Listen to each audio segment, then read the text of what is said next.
Hi, I'm Jane Minton. I've worked at John A. Logan for about 20 years, a little more, and I've worked with lots of students over the years on various types of topics to help them be successful in college. When I was in college, I didn't start out very successfully, and I learned a lot over the years myself, and I've learned a lot from the students that I've worked with. So today I'd like to share some thoughts with you on taking notes in college. Notes from your text, notes from class, and other types of notes. I hope these ideas will help you be successful. Why good notes are important? Well, in the first place, your instructor is telling you what he or she thinks is most important.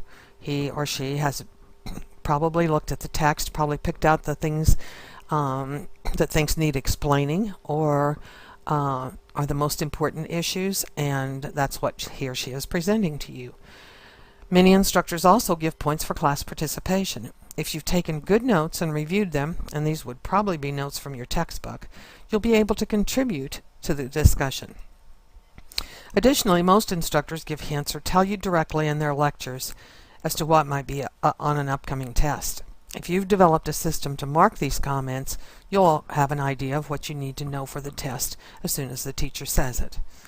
Instructors tend to include pieces of information that they think are important.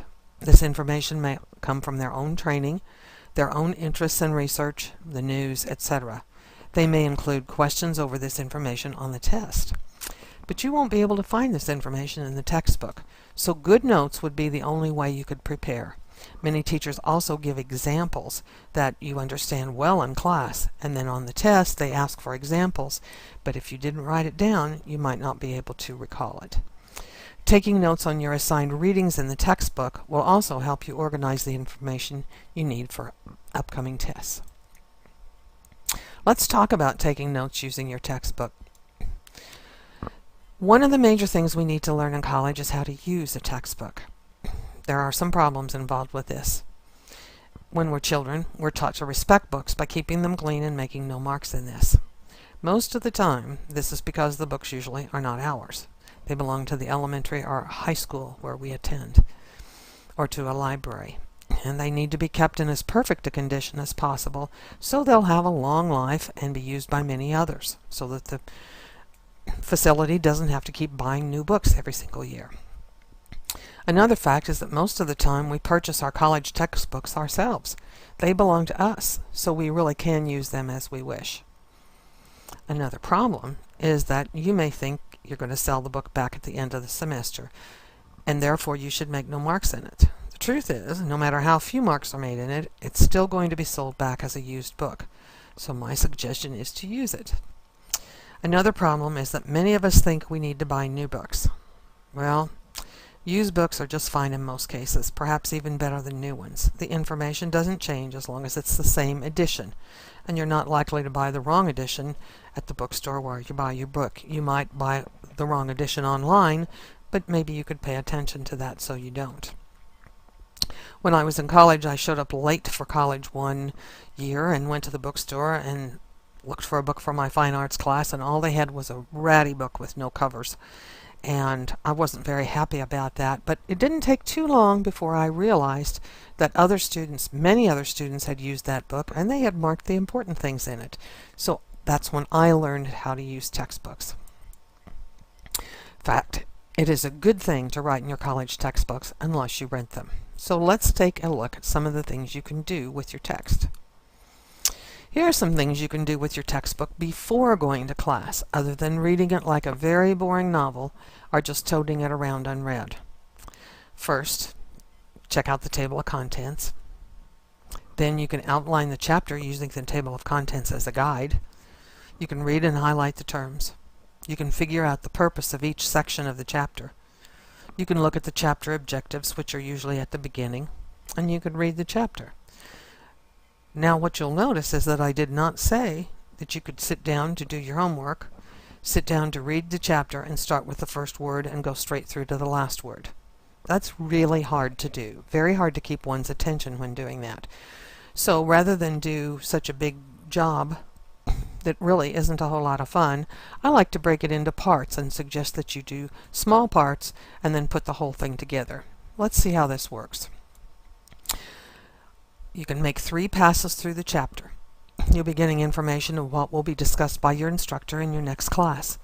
And you'll be getting the information in chunks rather than a huge amount of overwhelming material that's new to you. So on the first pass through the chapter, we're going to do an outline. The second pass through the chapter, we're going to highlight. And the third pass through the chapter, we're going to organize. Each of these steps does not take very long. You do not have to do it all at one time. If you just sit down and outline your chapter because you got 10 minutes, great, you've done that much. The next time you go through it, you highlight it. It takes 5 minutes or less. And the third pass through the chapter to organize. So that's the basis for what we're going to do with our textbook. If you do this, you'll be much better prepared than the majority of students in your class. Our first pass through the chapter. Let's outline the table of contents and then copy the outline into the chapter. How hard is this? Not very. Most table of contents are already in outline form, though not lettered or numbered. If not, there's often an outline at the beginning of the chapter. Look around and see what you can find in your textbook. Every textbook is a little different than every other textbook, but they all have some kind of order. So let's take a look at how easy this is. This is a table of contents from one of the nursing textbooks. We're going to look at chapter 13 this week, and we see that it's about the nursing care of elderly clients. I always like to know how long the chapter is. It starts on page 231, ends on page 249, so that makes it about 18 pages long. Okay, what's in those 18 pages? Well, first, what is aging? Second, physiological changes.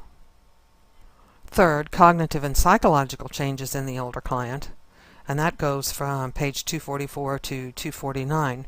So that's only 5 pages of 18, so that's about a third of it. Not quite, but close. So those cognitive and psychological changes in the older client are listed, A, B, C, D, E, F, so there are 6 of them. Okay, that gives us an idea. If you did nothing else but this before you went to class, you would have a clue what the teacher was talking about, and your notes would be much more organized. Okay, all I've done was copy my 1 here to what is aging, my 2, then the physiological changes. Those weren't listed in the table of contents, but they are now. We've got common physical changes in older clients and their implications for nursing, and then we've got key changes in the muscular system, the skeletal system, the integumentary system, and so forth and so on. And below each of those, we have a little list of what the changes are, and then the nursing implications.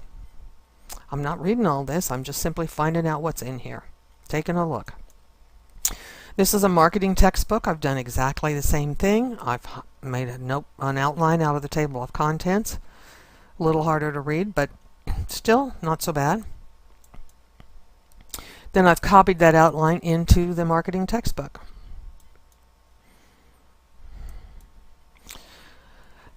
Really doesn't take very long to do that. So now we're ready for our second pass through the chapter. This time, all we're going to do is go back to the beginning of the chapter. We're not looking at anything else but the terms. The terms are usually in bold or italics, sometimes both. So we're going to highlight and speak the terms aloud. You can read the definition if you want to. If you don't have time, just get the term in your head. It doesn't matter if you stumble on the words or can't even begin to pronounce them. All you're doing is familiarizing yourself with the new vocabulary. When your instructor uses the words in her lecture, you'll probably say to yourself, "Oh, that's how you pronounce that word." So let's see how this is done. On the first page of the nursing chapter, I highlighted and said intrinsic factors and extrinsic factors. Then I see a little bold business down there with per. So what's on the next page? Perception. Okay, then I'm going to go on down to homeostasis, range of motion, osteoporosis, contractures, activities of daily living. Yes, I know what some of these things already mean. Some of these things I have absolutely no idea what they mean. So one of the things that you'll find out is that some of the vocabulary you already know, and some of it you really don't. And if you can't pronounce it at all, then you want to listen for how the teacher pronounces it. This is our marketing book. Not so many things to mark here as far as terms. We have person marketing. And then on the next page we have celebrity endorsements and place marketing. It really doesn't take very long to do that either, no matter how big the textbook is. The third pass through the chapter, we're going to try to organize the information in some fashion. We're going to look at each of the sections, our Roman numeral 1, 2, 3, our ABCs, and so forth, and ask ourselves, what's the point? What am I supposed to be learning? I, among many others, can read an entire chapter in a college textbook, and by the end I have absolutely no idea what it was I was supposed to be learning. So I found that if I have to take it apart, then I can figure it out and put back the pieces together and see the whole thing and how it fits. So let's look at some examples. I'm going to look at what is aging. I'm going to see right here that what is aging, and I see that there are factors that contribute to the aging process, intrinsic factors and extrinsic factors. And then perhaps the greatest influence is perception and attitude. And I might want to go back and highlight the attitude or not. But then on this page, I see that we're looking at physiological changes. So I want to ask myself, what's the point? What am I supposed to be learning here? I'm clearly supposed to be learning common physical changes in older clients and their implications for nursing. Changes in the muscular system, the skeletal system, the integumentary system, and so forth. So I see they're listed by body system with specific changes in each. So I'm not just learning a list of physical changes, I am learning a list of changes by system, and that the nursing implications for each are very different. In the marketing class, there are 5 types of traditional marketing. I see what they are. They're person, place, cause, event, and organization. And I see that the purpose of this section is to explain them. And I also notice some things about this particular textbook. I see that it's easy to get distracted. I find it hard to see what my point is because of the colors and the variety of ways that get your attention. We've got red, we've got yellow, we've got green, we've got orange, we've got, and those are their colors, and blue, not just my colors. The only thing I added was the little pink highlighter. So that is very distracting to me. I also see that there's a nice little table, because now as I look through here, I'm looking at the tables and the drawings. And the nice little table has the 5 types and a brief description of each with examples. Okay, very nice. I see what this is about. And I've gone on to see that then we go into place marketing. The celebrity endorsements are under person marketing. So place marketing. Still not sure what that is. Okay, now what?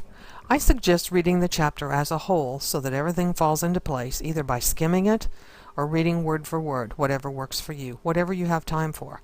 If you have time for none of this, you're still ahead of the game. But the chapter should really be easier to read and understand because you've looked at it several times in chunks. So now you have an idea as to the purpose and content of the chapter. It should fall into place a little bit better for you. And you're far better prepared than the majority of students in the class.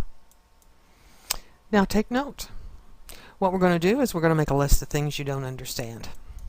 This is where our real note-taking comes in for the textbook. It's a good idea to look back over the table of contents in the chapter. See if you have a good idea what the upcoming lesson is about. Are there things you didn't understand? Are there things that totally confused you? Now's a good time to make some notes. Make some notes on your 3-hold punched paper or your legal pad or whatever it is you make notes on. And here are some examples of the nursing text notes for Chapter 13. I didn't see a definition of aging. I don't know what homeostasis is. And I have a question about muscle responses. Is it just because people get older that the muscle response is slow? Or is it a result of change in diet or lack of exercise? Contractures. What's a contracture? I'm also not clear on the nursing implications for the skeletal system. Integumentary system? Look at that list. Do I need to know all those changes? And from the marketing text, I don't understand non-traditional marketing at all. The text spends 7 pages discussing this. Does Table 1.3 give enough info, or do we need to learn more? And why are celebrity endorsements non-traditional? I would think that would have gone on for many, many years. Also, I don't understand why place marketing is non-traditional. I think it's probably happened for years as well. Maybe non-traditional marketing is something that I need a clearer definition. Could you please explain more about dressing appropriately for a job interview, which is on the next page? Open-toed shoes okay or not? What about jewelry? I don't own a suit. Should I? Do I have to have a suit? I have no money to buy a suit. Do we have to know the etiquette tips on page 15 for the test? Okay, let's put our notes on our notebook and go to class. Be prepared for class. A notebook or notebooks. Ideally, one notebook per class. Really works well to go to the dollar store or Walmart and buy one cheap plastic, skinny, not too fat, notebook for each class. Some loose leaf paper that's 3-hole punched, and be able to either own your own 3-hole punch or have access to one somewhere. Most of the time we grow up and go to college and we think we need to have spiral notebooks. There are some things wrong with spiral notebooks. One, it's very hard to tear the pages out of the notebook and have them be neat and tidy. And many teachers do not like raggedy edges because they tangle up. So spiral notebooks are not necessarily your best choice. The other thing is, suppose the teacher gives you a handout. What are you going to do with the handout? You can't exactly put it in your notebook. Or you miss class and you get the notes a couple days later. Then what are you going to do? Or you get the notes after you've taken the lecture. You can't put them in the notebook. So spiral notebooks are not necessarily the best, and loose leaf notebooks usually work better for college. You need some pens and pencils, eraser, pocket folders. Now, I know plenty of people who, when they do their shopping for their notebooks and so forth, they buy a plastic notebook that's the same color as their textbook so that they can tell easily which notebook goes with which textbook. And then they buy a matching pocket folder. This is certainly not necessary. I used my son's elementary school pocket folders for years and years and years. Worked on a graduate class, a PhD class actually, using Transformers notebook. So it can certainly, you can recycle, and just be sure that you have a separate one for each class. You need to take your textbook to school. You need to take your homework and your list of notes or questions, which ideally are on 3-hole punched paper in your notebook. You also want to take a calendar or a planner so that you can write the dates for all of your assignments and papers and tests and so forth, because you want all of your assignments for all of your classes to be written in the same notebook, not to be written in your notes somewhere that you can't find them or lose them or whatever. You want to be able to look down and see that you have 2 tests next Tuesday so that you can plan accordingly, or you have a paper due at the same time that your midterm is going to be scheduled, so you want to be able to get the paper done before you have to prepare for the midterm, or vice versa. Another thing you want to do, and you wonder what this has to do with note-taking, but it really is important, you want to be sure to pay attention to your classmates as well as to your teacher. Who's paying attention? Who's not paying attention? Who is asking questions? Who looks or seems prepared? Who is clearly unprepared? Who seems serious? Who's sitting on the front row? You can pick up lots of information before class begins. Just listen. What if you have to miss class? Even if the teacher plans to give you the handouts or homework assignments, there'll be information shared in class that you'll miss. Sometimes this is very important information, such as the date for the next test. You need to make a friend in each class. So if you miss something in the lecture or miss class, you can call that student to compare notes or find out what went on. This is not like looking for a date or a new best friend. This is serious business. You need to find someone who wants to be as successful in school as you do. That's all you need to have in common. During the lecture, it's probably a good idea not to follow along in your book. I know many students who get their books out, put them on the desk, and have their highlighter in their hand and try to follow along with what the teacher's saying. The reason this isn't a particularly good idea is because the instructors often talk about things that aren't in the book. So you would be spending valuable time looking for something that isn't there. At that point, you'll lose connection with what the teacher is talking about. So keep your book handy, but don't open it unless your instructor says to do so. For example, look at the graph on page 52. You want to take good notes Your good notes should be made easier by the fact that you prepared before you came to class, as well as asking questions. Much better to ask questions when you know what you're talking about if you haven't looked at the material. You also want to be able to contribute to the discussion. So if you've prepared before class, you go to class, you hear the teacher talk, I think you'll be ready to participate in the discussion. And many teachers give extra points for class discussion. Okay, let's take a look at some of the different types of note-taking you might use in the classroom. The most famous of these is the Cornell method of note-taking. There's also the outline method, the paragraph method, mind mapping, charting, and the sentence method. Let's take a look. Here's the Cornell method of note-taking. You notice that we have a 8 by 10 piece of paper, 8.5 by 11 or whatever it is, standard notebook paper, 3-hole punched, and we've drawn a line down at about 1/3 of the way over. We're taking our notes only on the right-hand side of that line. So you want to use one side of the paper, not the back of the paper, just the front side of the paper. You want to put the relevant info in the top right-hand corner, the date, the topic, the speaker, and so forth. Draw a line about 1/3 of the way from the left margin. Take notes to the right of the line. Leave the space to the left blank for later use, and start developing some symbols that you can use. I told my students the day of the test or the day of the lecture that they'd probably see this information again about the 5 ways dying has changed since 1900. So putting a big star there meant, yeah, that's probably going to be on a test. And I also told them about some other things that were important. They made littler stars because I didn't make such a big deal about it. But that's a good way to take notes. Here's the outline style of note-taking.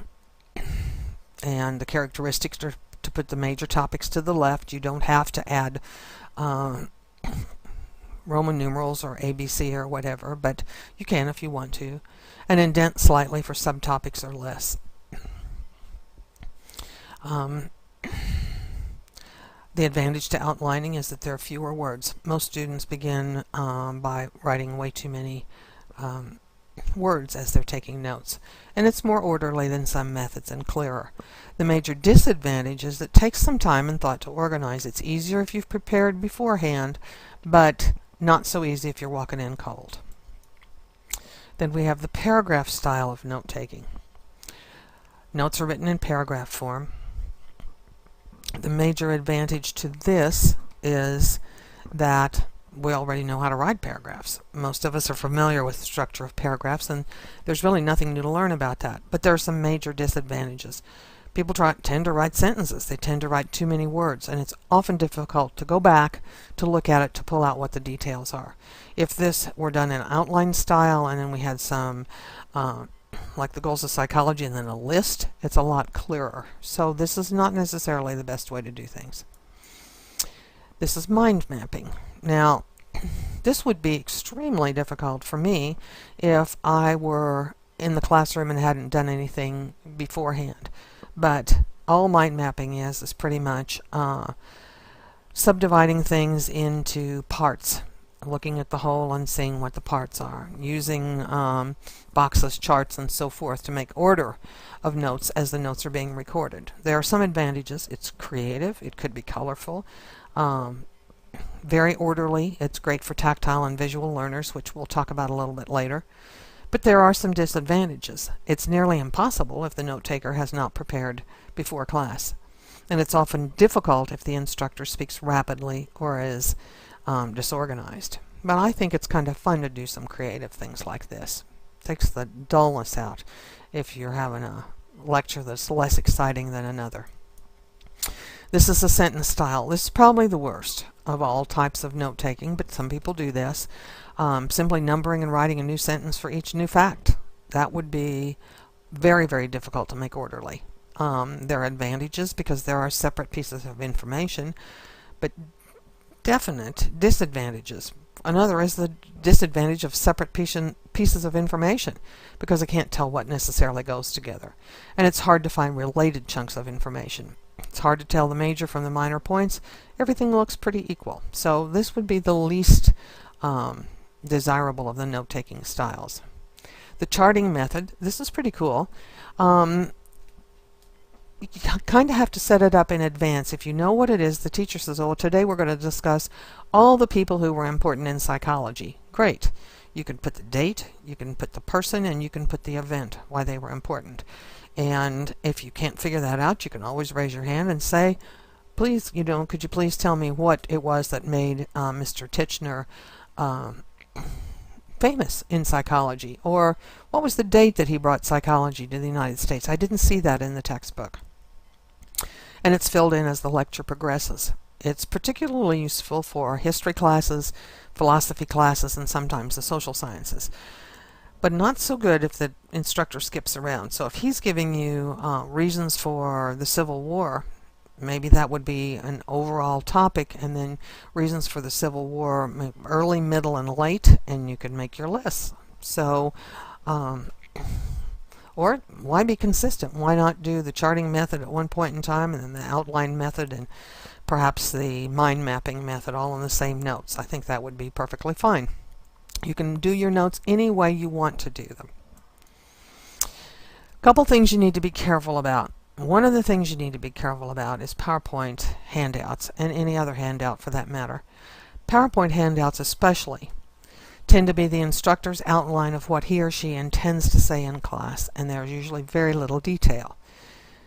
So anything the instructor explains in her own words will not be on the PowerPoint handout. So any new information the instructor adds will not be on the handout. So if students in the class ask questions, the answers may not be on the handout. So the student taking notes, which would be you, must decide whether to write on the handout or to take separate notes in their notebooks.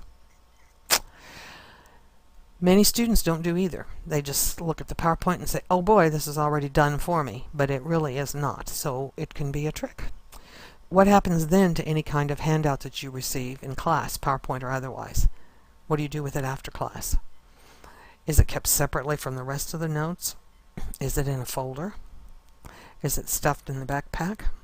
I can't tell you how many students have sat down to work with me on a particular subject area, and they say, oh, the teacher gave us a handout on that.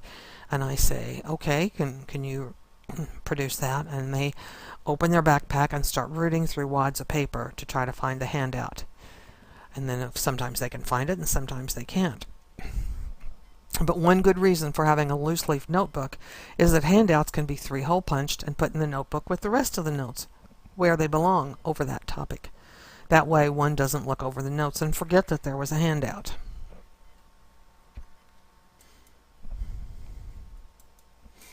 Here are some miscellaneous note-taking hints that you should use whatever works for you. Kind of a recap. The Cornell method we talked about, the outline method, the paragraph, sentence, mind mapping, and charting.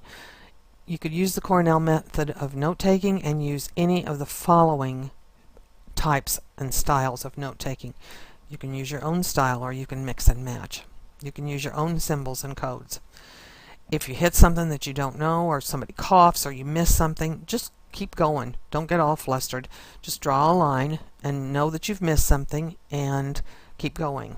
Number everything that you can possibly number. If they say, for example, if in my class, if I say that there are 5 ways dying has changed since 1900, my students better be writing a 5 there, and they better be certain that they're getting the actual 5 ways and they haven't gotten sidetracked somewhere along the way.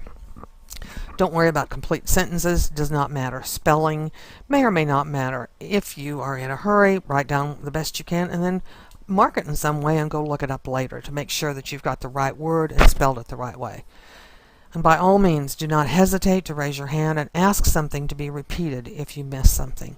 The teacher doesn't mind explaining things most of the time. You now have lots of information. You have your notes from your text, you have your lecture notes from class, you have your lab notes, you have your PowerPoint handouts of the lecture, and other handouts on various topics. Seems like too much information. So what's next? In college, one of the things we need to learn to do is extract what we really need to know. We need to extract what we need to know from the mass of information presented. And it really is your responsibility to figure out what you need to know. And this comes as a big surprise to many college students. They wait for the teacher to provide a study guide and it doesn't happen. What happens is they say to the teacher, "Oh my gosh, this is so much information. What do we need to know from Chapter 2? What's important?" And the teacher's response, for the most part, is everything. So it's really important to start immediately, as soon as you get home from class or as soon as you can after class. Your notes really are the key to your success. So what to do with your notes after the lecture? First and foremost, go over your notes as soon as possible after the lecture. Don't wait until later, because then you won't remember the details. You'll look at it and say, well, what's this? Look at your notes to be sure you know what was said, what was the topic, what were the points made, and bring order to your notes. Now at this point in time, I might add outline letters, numbers, colors, shapes, arrows, stars, anything to clarify and show relationships between things. I would look again to make sure that I'd marked anything my instructor said was important. And I might rewrite my notes in one of the preceding styles. I think some of those note-taking ideas are pretty cool. Not sure I would want to do them in class, but I would love to transform my notes into that later. Maybe you want to retype your notes. I have a good friend who came to school at age 55 to study nursing. And what she found was that when the teachers gave the PowerPoint handouts, that they really didn't help her at all. So what she did was go home and redesign the PowerPoint handouts herself. And that retyping her notes was the primary thing that she did to help get the information to stick in her head. I also like to compare my notes with the text. Did the instructor focus on anything special? If so, mark it. Did she leave out big chunks of information? If so, are you responsible for that information? If you don't know, make a note to ask during the next class. Teachers won't necessarily tell you what you do need to study, but sometimes they'll tell you what you don't need to study. But only if you ask. So mark, or again, make a list of what you don't understand. And call somebody if you think you missed something. If just now you're looking down and seeing you missed the fourth point, then call somebody, your friend, and find out what that fourth point was, or mark it so that you can go in and ask the teacher later. So here's where we begin, by making a list of what we do need to know. From the info we want to start making a need-to-know list. This could be a very big list depending on what class you're taking. It's a list of things you need to know or store to retrieve at a later date. Terms, formulas, lists already provided in your text or from your notes. Things your instructor mentioned as you need to know are important. Check the table of contents and the chapter outline. Make a list using the learning objectives. Learning objectives are really a cool way to look at things, but they're often written in such a way that you have to take them apart to figure out what it is that you really need to know. You might want to start with your notes. Let's take another look at the Cornell method of note-taking. Okay, here are our notes on the Cornell method of note-taking from my Death and Dying class. Your notes are pretty good. What do you want to do with them now? First of all, I would update any uncertain or missing information. So down there where it says main causes of death in 1900, I'd find out what the second main cause of death was. Now, look at the first section, and by section I mean up there, what the main big star there, and ask yourself, what does the instructor want me to know? Now, the funny thing about this is so obvious that it becomes difficult. What is it I want my students to know if I've given them the 5 ways dying has changed since 1900? Well, I want them to know the 5 ways dying has changed since 1900. So in the left-hand column, I want to write that down. Just the phrase, 5 ways dying has changed since 1900. And so forth and so on, all down the page. What is it I want them to know about thanatology? I want them to know the definition. So over in the left-hand column, I write thanatology definition, and so forth and so on. Let's see how that will look. Okay, we got our little list. 5 ways dying has changed. Thanatology definition. Main causes of death in 1900. And you see I updated my notes to include number 2 is tuberculosis. And the main causes of death in 2000. That's how I've begun to find out what it is I'm going to need to know for the test. So we're making a list of things we know we need to know. And not big, long, complicated sentences, but just notes. Okay, you're working on making a list of things you need to know for the test from all possible sources. And yes, this can be overwhelming at times, but you're going to find that they start overlapping. We've already talked about notes from your text, lecture notes from the class, lab notes, PowerPoint handouts of the lecture, and handouts on various topics. So if you have gone home from class and worked on these as you were going, you're already off to a great start. But there are also some other sources. Most textbooks have companion sites on the internet, and they're good sources. You can usually find the address in the textbook itself. Sometimes your teacher has given you a study guide, or there's a study guide on the internet site. Another tricky little thing that most people don't think about are that there are other teachers who teach the same class at other colleges around the country. So maybe your teacher didn't give you a study guide, but maybe a teacher who's teaching the same class with the same textbook at Purdue University has given his students a study guide. So you can look and see if there's one available. Just with a little digging around on the internet, there are ways to do this. You can purchase study guides for some classes at the bookstore, and perhaps your classmates have lists.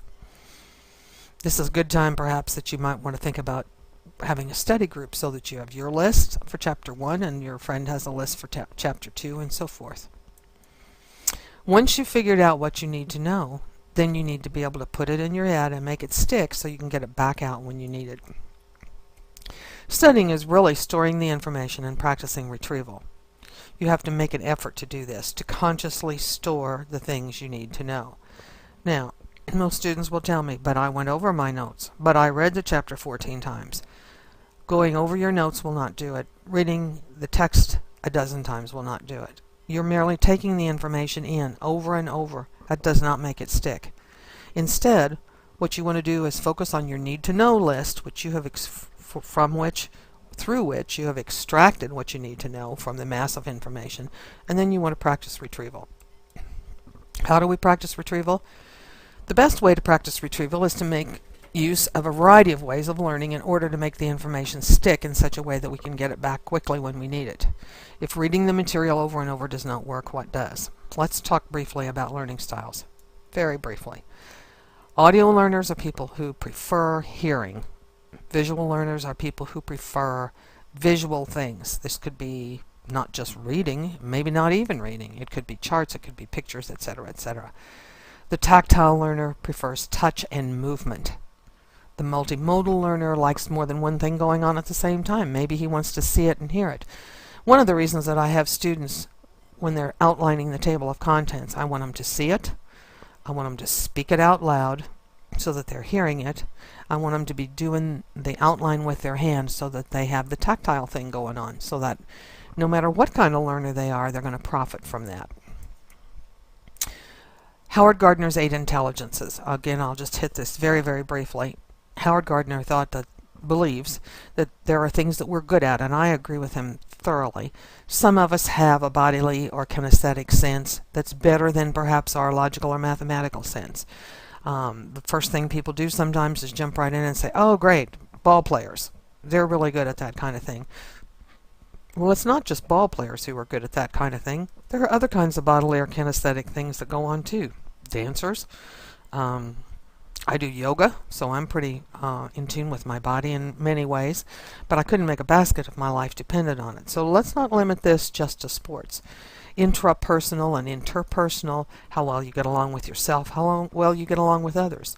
Linguistic people are good with words. Logical or mathematic people. Everybody says, oh, I'm not good at math. Not everybody, but many students do. But that doesn't mean they're not logical. So how do you like to progress? Do you like to look at the big picture and then break it apart into smaller pictures, or vice versa? The musical people, perhaps they want music when they're studying. Perhaps they don't. Perhaps, they want a rhythm going to help things stick in their heads. The spatial or abstract people may be good at taking that picture off the page and turn it around in their head so that they memorize it that way. Then there are the natural people who are comfortable in the outdoors. The reason I'm mentioning these things is because over and over and over, students tell me that they think that studying is reading. And I don't believe that studying is reading. I think studying is incorporating these other things that we do normally and things we're good at into making the information stick in our head. So let's see how we might do that. I'd like you to think about using a variety of methods to make the information stick in your head. Make lists. If you make lists, you are using that tactile sense. You're using an orderly, logical sense. Make note cards. Play music while you're making the note cards. The note cards give you something that you can touch, something you can flip through, you can shuffle them, you can spread them out, you can go a step further and make a game to play with them. Put a rubber band around them, take them with you. Tape recordings, the making of the tape recording as well as the listening to the tape recording, those things might be good for you. Music, add music to your study. I can't have any music that has words, or it just doesn't work for me. Dance, rhythm, all those kind of things. Dance down the hall if you are studying. Charts, graphs, pictures, clay, drawing, painting, try these things to add to your ways of studying and making things stick in your head. Study groups, maybe a spouse or significant other, friends, children. Mnemonic devices that give you a little hint as to what the information is. Again, you make the notes from the lecture. You make the notes from the text, and then you remake them into these sorts of things so that you're continuing to actually make notes, but you're narrowing them down. Do whatever it takes. Give it a try. Let's talk about some study techniques to store information and practice retrieval using your notes. Okay, as mentioned earlier, you want to make a list or lists of things you need to know, and that list is your personal study guide, but there's so much information. How do you know what you need to know? One of the most difficult tasks of college is learning how to determine what you need to focus on. Teachers don't always tell you. They expect you to figure it out. The best sources to figure out what you need to know are the notes you took in class and the notes you took from your text. So let's look at an example using an outline form of notes and the Cornell method of note-taking. Here's our Cornell method of note-taking. We've extracted our list of things we need to know. What are we going to do with it now? Okay, what a surprise. We folded that piece of paper over so that everything, our notes, were actually covered up to the line so that all we're seeing is the list of things we need to know in the left-hand column. The audio learner might read the left-hand column out loud and answer out loud, or confirm by reading the notes under the fold if he's not sure what it is. Might read it onto a tape recorder or a computer to record an audio study guide, something he can listen to. He might have someone read the answers and then try to answer the question and go back and forth. The visual learner might want to read an answer, then look at the notes under the fold. Play with some lines, color, diagram, or graphs. Make your own. Do whatever works for you. But it's these notes that you took in class that are going to be vital to your success on a test. Tactile learner, practice writing the answers. Use one or the other styles of note-taking to reorganize and practice recall in a different format. Maybe retype. Make a game such as Jeopardy, password, or concentration. Yes, I've made lots of games with students, and it works where it's not like studying. It's not painful, it's not hard, it's just fun, and the information seems to stick more easily using these different kinds of ways of using our notes. Note cards can be purchased. They can be obtained from studystack.com. You must investigate that site. It is wonderful. You can put your own terms in. You can use the terms that are already on there from other people who've uploaded theirs. You can play hangman. You can do word searches, all sorts of things. Perhaps you can get note cards from your textbook companion site. Sometimes you can flip through them electronically. That's fun. You can make them from scratch by handwriting them, or you can use Microsoft Word, which has a program now to make note cards. Here's a sample note card, not much written on it, and not much on the other side. Don't get carried away with your writing. This is note-taking, narrowed down and defined. Keep taking notes. Keep narrowing your list down. Not fewer items, but fewer words necessary to distinguish the difference for each item. Write, type, record, or whatever you prefer to keep the information accessible for quick review. Other types of note-taking. Well, there's traditional tape recording, which you can do, and we've talked just a little bit about that.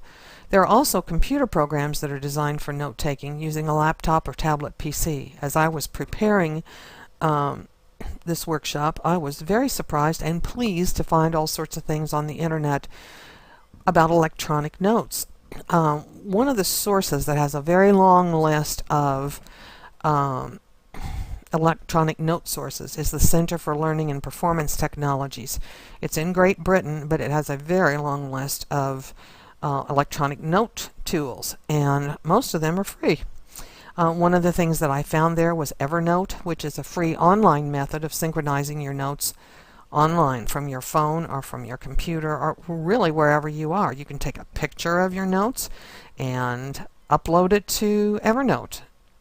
Just amazing all the things that you can do and have all these be synchronized. Another thing that you can do is that you can record sound as you take written notes. I know one student here at Logan who uses LiveScribe, which is a pen that records synchronized sounds while he writes. He writes, and as he writes, the pen records the lecture. There's also Microsoft OneNote, which is part of Microsoft Office, and it's an additional charge to get that particular part of Microsoft Office, but there is a student rate. And this particular program uses your computer to record synchronized sounds while you type. So if you're the queen of typing or the king of typing, you get a little keyboard and type away, whether it's your laptop or whether it's something else like a PDA, a personalized data assistant. Another thing I found which was really cool was JALC, which I don't know if that's pronounced correctly or not, but it's an open source free application for note-taking, sketching, etc. And their web address is here. So this is not, this doesn't have to be dull, it doesn't have to be boring. The more you prepare yourself, the more likely you are to be successful. And when you take those notes, don't just stick them in the notebook and plan to look at them the night before the test. You want to use them and see what they can do for you, because I think you'll be surprised that note-taking really is one of the tricks to being successful in college. In summary, learning to take good notes is important, especially your lecture and your textbook notes. There are many styles of note-taking. We've talked about many, and many ways to take notes. Different styles and different ways. You can take notes electronically or not electronically. You can use all kinds of different styles. But you'll have to figure out what style or styles work best for you. Stepping out of the traditional box and trying some new things is the best way to find out what works for you. And don't be afraid to try. There's no one way and there's no right way. So this concludes our note-taking workshop. I hope you've gained new information that'll help you be successful in college. Don't be afraid to try some new things. Often we have to step outside the traditional box in order to find our own preferred methods of doing things that will make us successful in school. Just remember, there's no one way and there's no right way to learn. The trick is finding out what works best for you. Good luck.